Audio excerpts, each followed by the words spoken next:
वर्तमान समय न केवल आर्थिक तौर पर बहुत संकट के काल से गुजर रहा है,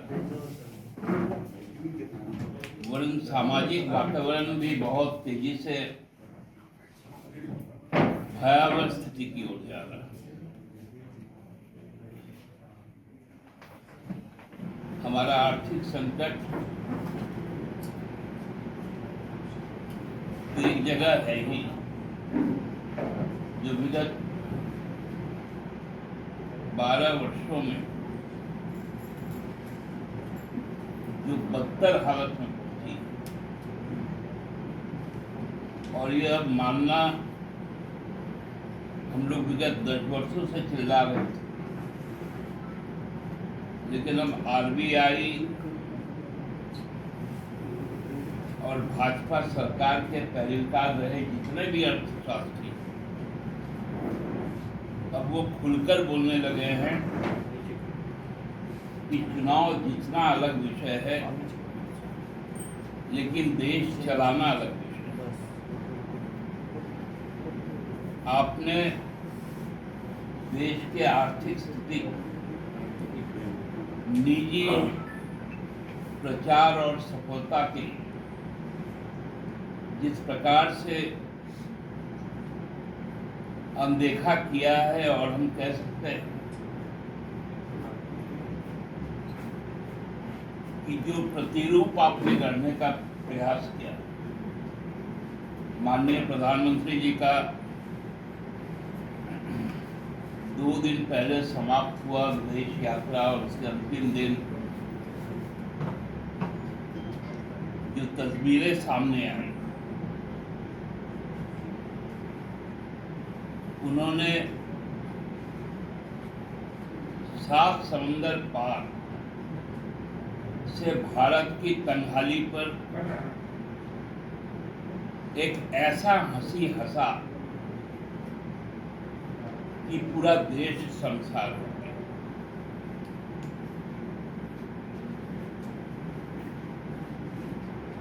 साथ साथ अभी हाल में जो निर्वाचित पश्चिम बंगाल में उनकी सरकार आई, जो हमारे राज्य के 3 हिस्सों के साथ उसका जुड़ाव, एकदम संथाल परगना से लेकर सिंहभूम तक, वहां के जो सामाजिक हालत है वो गंभीर स्थिति में पहुंच गई। वहां सरकार ने आपातकाल की घोषणा कर रखी है लगभग। अब वहां पर कोई विरोध प्रदर्शन हो नहीं सकता।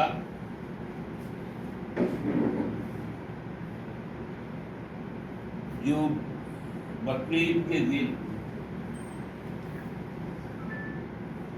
जो कुर्बानियां होती है उस पर तरह तरह के प्रतिबंध लगाए गए।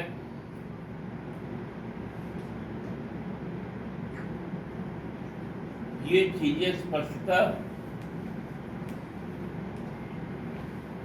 जो असंतोष है वो अब सामने आ रहा है। ये सभी राजनीतिक दलों के लिए, चाहे वो सत्ता में हो या ना, समाज यदि अस्थिर रहेगा, आपस में विश्वास समाप्त हो जाएगा, तो ये बड़ा खतरनाक विषय है। आपने देखा होगा जब किसान आंदोलन इस देश में चल रहा था और कई तरह के सरकार विरोधी आंदोलन चल रहे थे, तो प्रधानमंत्री जी ने संसद में खड़े होकर कहा था कि देश के बहुत सारे लोग आंदोलनजीवी और वो पैरासाइट ऑफ द सोसाइटी, मतलब समाज पर बैठकर उनका खून चूसने वाले लोग, उन्होंने आंदोलनजीवी का तुलना पैरासाइट से किया था। कहीं ना कहीं बैक ऑफ द माइंड जो आरएसएस का जो इंस्टीट्यूशनल कब्जा है देश, वही बहुत सहजता से बेरोजगारी के सवाल पर, सुषमा के सवाल पर माननीय मुख्य न्यायाधीश के मुंह से भी निकल गया कि ये कॉकरोच हैं, ये पैरासाइट।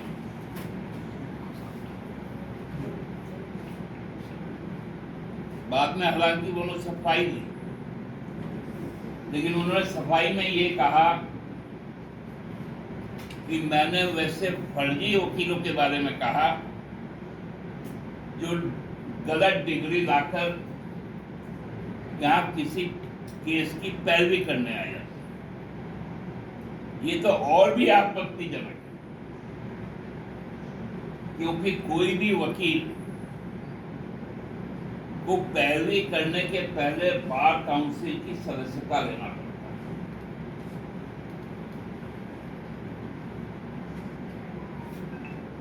जैसे आप लोग यहाँ बैठे हैं, कुछ फ्रीलांसर भी हो सकते हैं, लेकिन मूलतः यदि पत्रकार हैं तो आपके पास में मास कॉम का, जर्नलिज्म का न्यूनतम कोई प्रमाण पत्र हो। उसी तरह वकीलों का भी रजिस्ट्रेशन होता है, और माननीय सर्वोच्च न्यायाधीश संपूर्ण लॉ फैकल्टी के, उस फ्रेटर्निटी के वो संरक्षक होते हैं। और ठीक उसके बाद जिस प्रकार से प्रतिरोध एक नई भाषा के तौर पर आया, सीजेपी, कॉकरोच जनता पार्टी, और उसने जब भाजपा को भी टपक दिया तो उस पर बैन लगाना, उसका पुनः दूसरे रूप में आ जाना, उस पर पुनः दूसरे रूप से बैन लग जाएगा। आप जनता के सवालों से नकार नहीं सकते।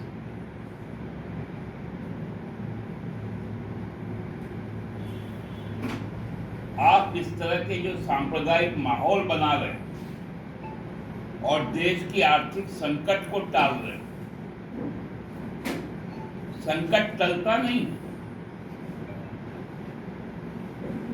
आप शुतुरमुर्ग बन गए। केंद्र की सरकार आज शुतुरमुर्ग है। वो जब रेत में आंधी चलता है तो माथा रेत में घुसा लेता है, उसे लगता है कि आंधी चलना बंद हो गई।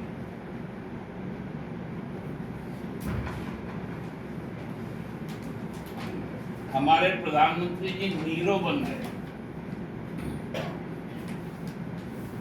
कहावत है कि जब रोम जल रहा था तो नीरो बांसुरी बजा रहे थे।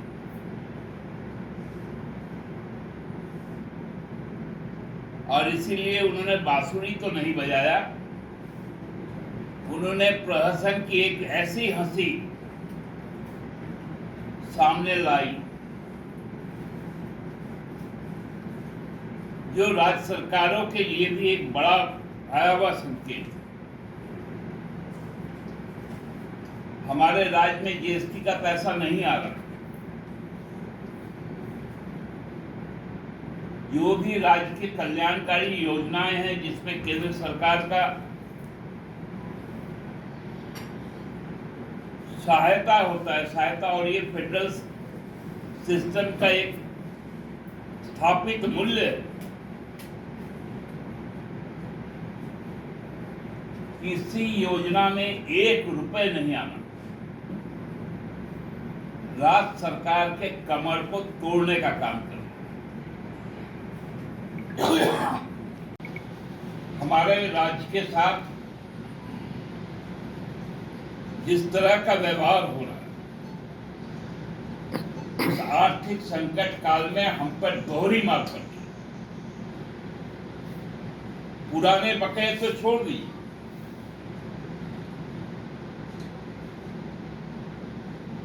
अब जीएसटी के भी हमको लाने पड़ गए।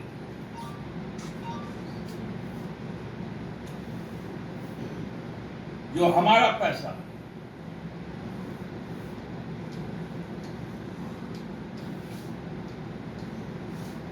हमको लगता है कि अब समय आ गया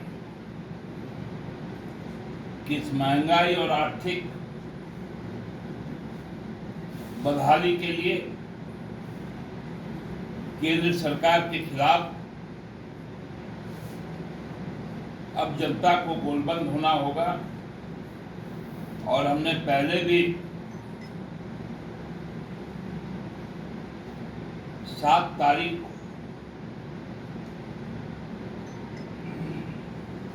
एक सांकेतिक धरना के बाद आंदोलन के लिए आगे बढ़े और इस भीषण गर्मी के पश्चात इस आंदोलन को पुनः और भी मजबूती के साथ पार्टी आगे ले जाएगी। धन्यवाद।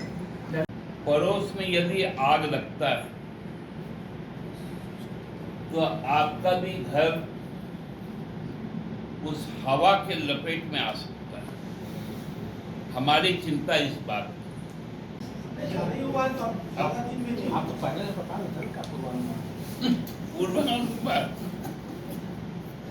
पूर्वानुमान तो हमारा 56 तो वही आपका ये अनुमान। दादा, आपने कहा कि भाजपा को सबूर नहीं है देश चलाने का, भले चुनाव जीत जाए। जैसे पीपुल्स पार्टी ऑफ इंडिया ने सलाह दिया है कि भाई इनसे नहीं होगा, शिक्षा मंत्री से इस्तीफा दीजिए, तो विपक्ष के नाते आपको सलाह देंगे कि बीजेपी क्या करे जिससे देश चल पाए बढ़िया से। देखिए, पहला तो बीजेपी गद्दी छोड़ दे और यूनिफाइड सरकार बने जिसमें सभी राजनीतिक दल के विचारधाराओं को समाहित करते हुए, क्योंकि सभी राजनीतिक दल इस देश की उन्नति, इस देश की समृद्धि, इस देश की स्थिरता, अखंडता को सर्वोपरि मानते। इसलिए एक राष्ट्रीय सरकार बने जिसमें सबका प्रतिनिधित्व हो, वही एकमात्र समाधान है 29 के पहले। 22 तारीख को दिल्ली के खिलाफ एक बड़ा जो है वहाँ कार्यक्रम है दिल्ली में, और उसका पहले रायपुर में भी हो रहा है, जिसमें अमित शाह भी हिस्सा लेंगे दिल्ली वाले। इस पर क्या करना है डिलिस्टिंग को लेकर? अभी आप लोग खाली डिलिस्टिंग पे काहे बोल रहे हैं? पेपर रूल देखें आप लोग, देखिएगा जहाँ पर ऑडिट होता है, तो जब ऑडिट हो जाता है तो जो रफ पेपर रहता है वो किसी के हाथ में लग ना जाए, इसलिए एक मशीन आता है जिसको काटता है, तो वो उसको पेपर रूल बोला जाता है। और वो पेपर रूल फिर फ्रेजाइल आइटम में पैकिंग में उसका काम करता है। अभी तो समाज का पेपर रूल बनना बाकी है। कई स्लाइसेस होंगे एमआरआई में, जैसे होता है ना 72 स्लाइस, 84 स्लाइस जो हेल्थ को कवर करते हैं वो जानते हैं। ये तो स्लाइसिंग का एक प्रोसेस शुरू हुआ है। अभी 29 तक देखिए ना कितना कटेगा समाज और कितना बटेगा समाज।